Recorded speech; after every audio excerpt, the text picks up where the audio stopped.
ఆపద కాలంలో అండగా నిలిచిన ఎమ్మెల్యే కేఆర్ నాగరాజు. వర్ధన్నపేట మండలం చెన్నారం గ్రామానికి చెందిన మంద నాగరాజు కుమారుడు మంద రిషిత్ చెవు సమస్యతో బాధపడుతున్న క్రమంలో వర్ధన్నపేట ఎమ్మెల్యే కేఆర్ నాగరాజు ప్రత్యేక చొరవతో కోటిలోని ప్రభుత్వ ఈఎన్టీ ఆసుపత్రిలో చికిత్స కోసం బాధిత కుటుంబానికి 7 లక్షల రూపాయల ఎల్ఓసి కాపీని గురువారం హన్మకొండ సుబేదారిలోని ఎమ్మెల్యే క్యాంపు కార్యాలయంలో బాధిత కుటుంబ సభ్యులకు అందజేశారు. కుటుంబ సభ్యులు ఎమ్మెల్యే కేఆర్ నాగరాజుకు కృతజ్ఞతలు తెలియజేశారు. ఈ కార్యక్రమంలో TPCC legal cell vice chairman Nimmani Shekhar Rao, Wardhannapet మండల పార్టీ అధ్యక్షులు ఎద్దు సత్యనారాయణ, జిల్లా కాంగ్రెస్ నాయకులు Poshala Venkanna, OBC general secretary Upparapalli Yadagiri, మండల యూత్ అధ్యక్షులు ప్రతిభాను ప్రసాద్ తదితరులు పాల్గొన్నారు.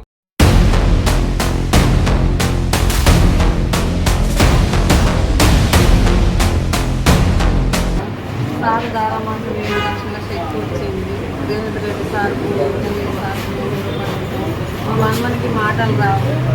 చెన్నారు ఉన్న కొడుకు పేరు నాగరాజు మాటలు రాదు. హైదరాబాద్ హాస్పిటల్